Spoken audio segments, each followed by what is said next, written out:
بسم اللہ الرحمن الرحیم۔ میں ناصر محمود گجر۔ دوستو میرے چینل کو لائک کریں، سبسکرائب کریں، شیئر کریں۔ آج ہم پاکستان کی ایک مشہور و معروف سیاسی شخصیت، قانون دان، سابقہ ڈپٹی اٹارنی جنرل، سینئر قانون دان سید تنویر احمد ہاشمی صاحب سے میں اور میرے ساتھی قاضی محمد ارشد ایڈوکیٹ صاحب ایک انٹرویو کر رہے ہیں۔ ہم دوست جناب باغ کی سیر کرنے کے بعد ریلیکس ہونے کے لیے بیٹھتے ہیں اور پھر گپ شپ بھی ہماری ہوتی ہے۔ تو میں اپنے سوال کی ابتدا اپنے بڑے بھائی سید تنویر احمد ہاشمی صاحب سے کر رہا ہوں۔ شاہ صاحب، اس وقت ملک کی موجودہ سیاسی صورتحال پہ آپ ایک بریف کریں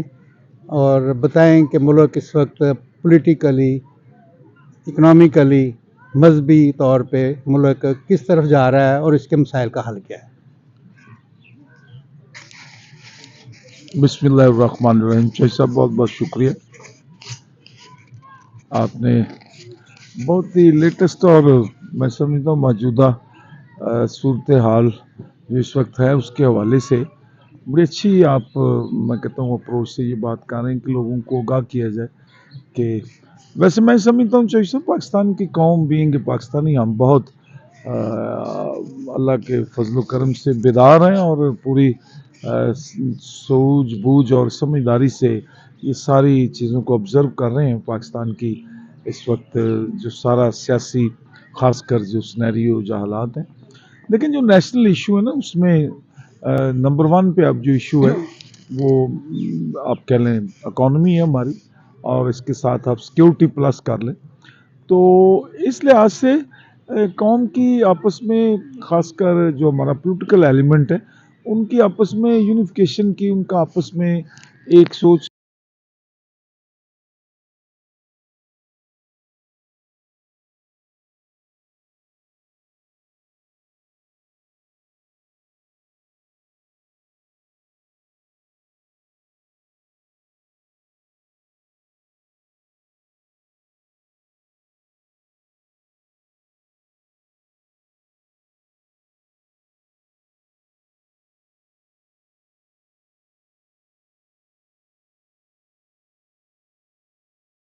سار کر رہا ہے یہ ملک اور قوم، لیکن یہاں پہ آپس میں یونیفارمٹی نہیں ہے اور اس کی بیسک وجہ جو سب یہ ہے، میں دیکھیں آپ کو ایک بات بتاؤں کہ بیسک دیکھیں اپنے ایک پلاننگ کا ایک ڈپارٹمنٹ ہے، جیسے پاکستان میں یہاں پہ ایک پلاننگ ڈوین ہے، اس کی منسٹری ہے باقاعدہ اس میں آپ دیکھیں اس کی پروگریس یا اس کی آپ ایڈوانسمنٹ دیکھیں کیا ہے کہ کبھی اس کے پلان کو قوم کو آگاہی نہیں کیا گیا کہ ہمارے ملک کی، ہمارے جو سوشل سائنٹسٹ ہیں جو اندر بیٹھے ہوئے ہیں ملک کے، جو بیوروکریٹ ہیں اتنی آپ کہہ لیں کہ ان کی ماشاءاللہ آپ کہہ لیں کوالیفیکیشن ہے اور بڑا انٹلیکچولی سمجھا جاتا ہے ہمارے انسٹیٹیوشنس کے ساری جو ایلیمنٹ ہیں ان کو کہ یہ بہت انٹلیکچولی ساؤنڈ ہیں اور اپنے ملک کے لیے بہت بہتر انداز میں چیزوں کو یہ ڈرائنگ اینڈ ڈیزائن جو ہے کرنے میں ماہر، لیکن ویری کہہ لیں انفارچونیٹلی کہ آج تک کبھی ایسا ابھی تک سامنے پروگرام کوئی ایسا آیا نہیں جس سے ہم یہ سمجھیں کہ انشاءاللہ پاکستان اب بہت آپ کہہ لیں سموتھ انداز میں چلنا شروع ہو گیا۔ مثلا آپ دیکھیں یہاں پہ مارشل لا کی بات کی جاتی ہے، لیکن چاہیے صاحب اگر ڈیپلی آپ دیکھیں ایوب سے شروع ہو جائے تو پاکستان کا جی ڈی پی ریٹ دیکھیں آپ کیا ہے، اسی طرح کرتے کرتے آپ ایون مشرف کے دور تک آ جائیں تو آپ حیران ہو جائیں گے کہ پاکستان کا G D P rate in جن کو ہم کہہ رہے ہیں کہ یہ سارے یوزرپر اور یہ سارے ڈکٹیٹرشپ کے دور ہیں، لیکن ان میں جی ڈی پی ریٹ بہت مناسب رہا ہے۔ اب بھی آپ دیکھیں کہ باہر کی دنیا میں ہمارا امیج اس وقت یہی ہے کہ پاکستان میں جو سیاسی آپ کہہ لیں سموتھنس ہے وہ نہیں ہے، تو اس کی بیسک وجہ میں سمجھتا ہوں ہماری بہت بڑی ذمہ داری ہے، خاص کر ان لیڈران کی جو سیاسی طور پہ اس ملک کی قیادت کر رہے ہیں، لیکن یہ ایسا نہیں ہے۔ دوسرا آپ دیکھیں سیکیورٹی کا ایشو بلوچستان اور کے پی کے کا آپ دیکھیں جو اس وقت ہماری بارڈر کی صورتحال ہے، آئے دن جو کیجویلٹیز ہیں چاہیے صاحب اس کو پوری دنیا دیکھ رہی ہے اور اس میں نیشنل انٹرنیشنل انٹیلیجنس جو ہے وہ سارا ایک مل کر بھی دے آر ٹوگیدر، لیکن ایون دین وہ چیزیں آؤٹ آف کنٹرول ہیں، کنٹرول نہیں ہو رہی. اس کی کیا مین وجہ ہے؟ میں سمجھتا ہوں چاہیے صاحب بہت زیادہ ملک اور قوم کے مفاد کے پیش نظر ڈائلگ جو ہے نا ڈائلگ ہونا چاہیے. جو لوگ پاکستان کے انٹرنلی کوئی ان کے کوئی ڈس ایگریمنٹس بھی ہیں، میں سمجھتا ہوں گورنمنٹ کو انتہائی باریک بینی سے ان لوگوں کے ساتھ بیٹھ کے ان ایشوز پہ ڈائلگ کرنا چاہیے اور ان کی بات، ان کے ایشوز کو سالو کرنا چاہیے. جو ملک اور قوم کے مفاد میں ان کو وہ سٹیپس لینے چاہیے. یہ آپ جیسے میں نے شروع میں کہا نیشنل ایشوز ہیں، اس پہ قوم کا کنسرن ہونا چاہیے. اب یہ نیولی جو الیکٹڈ گورنمنٹ ابھی سینٹر کی بھی بننے جا رہی ہے، کل یا پرسوں تک میرا خیال یہ آ جائیں گے، نئی گورنمنٹ میں پرائم منسٹر آ جائیں گے، ان کی کیبنٹ آ جائیں گی. تو ان کے پیش نظر جو نیشنل ایشو ہیں ان کا جو ہے نا ادراک، اس کو سمجھتے ہوئے نیشنل ایشوز کو پرائورٹی دینی چاہیے. اور اس میں اب دیکھیں یہ پچھلا ابھی تک جو ٹائم گزرا ہے، کشمیر کا مسئلہ ایشو لے لیں، وہ بالکل ڈمپ ہی ہو گیا ہے صاحب، اس کے متعلق کوئی بات ہی نہیں. میں سمجھتا ہوں کہ جس طرح ایک پروگریسو اپروچ سے انڈیا ہے، پاکستان ہے، افغانستان، ہمارا یہ جو ارد گرد کا سارا یہ جو ایٹماسفیئر اس میں ڈسٹرب ہے، اس کو آج تک جو سب سیریسلی یا سنسیرٹی کے ساتھ اس کنسرن طریقے سے اس کو کنسرن ہی نہیں کیا کہ اس پہ بات ہی نہیں ہو سکی. لہذا نیشنل ایشوز ہیں، اس پہ ہمیں بات کرنے کی ضرورت ہے. اور سب سے زیادہ ذمہ داری اس میں میں سمجھتا ہوں پاکستان کی جو سیاسی جماعتیں ہیں، ان کے جو لیڈر ہیں، یہ ان کی ذمہ داری ہے. لیکن ویری انفارچونیٹلی ایک بہت بڑا فیشن کے طور پہ یہ بات اب فیشن ہی بن گیا. ہم ایک بلیم گیم سے باہر نہیں نکلتے. یہ بلیم گیم سے باہر نکلنا چاہیے چاہے صاحب ہمیں. میں سمجھتا ہوں کہ دیکھیں اگر یہ بار بار اس بات کو ہم کیا جائے کرتے ہیں کہ اسٹیبلشمنٹ تو اسٹیبلشمنٹ دیکھیں کہ اس ملک کا بہت بڑا ایک فیکٹر ہے، ایک اسٹیک ہولڈر ہے. ملک کی ساری آپ کہہ لیں سرحدیں، ملک انٹرنل ایکسٹرنل ڈسٹربنس میں ان کا ایک بہت بڑا میجر رول ہے. اور اگر انتہائی ریزنیبلی اپنے انٹرسٹ جو ہیں، سیاسی مفادات ہیں، ان کو پس پش ڈال کر اور بہت ہی انتہائی آپ کہہ لیں مفادات پرستانہ سیاست چھوڑ کے اگر ملک اور قوم کی بہتری کے لیے آپس میں بیٹھ کے ڈائلگ کے تھرو انٹرنلی اور ایکسٹرنلی سارے معاملات کو طے کیا جائے تو اس کا اللہ کے فضل سے کوئی نہ کوئی حل نکل آئے گا. بہت بہت شکریہ جے صاحب. شاہ صاحب، آپ نے فرمایا اپنی اس کی کہ جی کنسنسس ہونا چاہیے، ڈائلاگ ہونے چاہیے. شاہ صاحب، آپ نے سیاسی سفر جس جماعت سے شروع کیا 88 سے لے کے 99 تک دو دفعہ پاکستان پیپلز پارٹی اور مسلم لیگ نون اس ملک میں حکومت پہ آئی، پھر 99 میں ایک کو ہوا مسلم لیگ نون کے خلاف. شاہ صاحب، وہ کو جو ہوا ہے آپ بھی باخبر ہیں، میں بھی باخبر ہوں. بہت سے معاملات اس وقت آپ نے اور ہم نے دیکھے کہ وہ کو جو ہوا ہے وہ خالی اسٹیبلشمنٹ کا کو نہیں تھا. اسٹیبلشمنٹ نے اس کو کرنے سے پہلے جتنی مین پولیٹیکل پارٹی تھی تمام پولیٹیکل پارٹی کی لیڈرشپ سے ملاقاتیں کی. اسٹیبلشمنٹ سے مراد میری ISI کے چیف اس وقت کے جنرل سان نے تمام پولیٹیکل پارٹی جن کا ایک بھی نمائندہ اسمبلی میں تھا اس کی لیڈرشپ سے ملاقات کی. اور ملاقات کرنے کے بعد فائنلی وہ اس نتیجے پہ پہنچے کہ اب نواز شریف کو اس ملک کی جو چلتی حکومت اس سے نکالنا چاہیے. کیا ہماری پولیٹیکل پارٹی، میرا سوال جو ہے وہ یہ ہے کہ دو دفعہ حکومت کرنے کے بعد بھی پولیٹیکل پارٹیز اسٹیبلشمنٹ کے ہاتھوں جب استعمال ہو رہی ہیں اور اس کے بعد جب نواز شریف چلا گیا تو جانے کے چند دن بعد آپ کو بھی پتا اور مجھے بھی پتا ہے کہ ایک نئے قسم کا اتحاد بنا کہ اب نواز شریف کی فیور کی جائے، جس میں کلثوم نواز کی گاڑی کو اٹھایا بھی گیا. اور اس وقت اس اتحاد کے چیئرمین نواب نصر اللہ خان، جب نواز لیگ نے نون لیگ نے پھر اسٹیبلشمنٹ سے ڈیل کی اور ملک سے چلے گئے. تو یہ ڈیلیں پولیٹیکل پارٹیاں ایک دوسرے کے خلاف کرتی ہیں. اور پھر اس کے بعد لندن میں ایک میثاق جمہوریت سائن ہوا، تمام پولیٹیکل پارٹی جس میں میجر پارٹی ہیں مسلم لیگ نون اور پیپلز پارٹی تھی.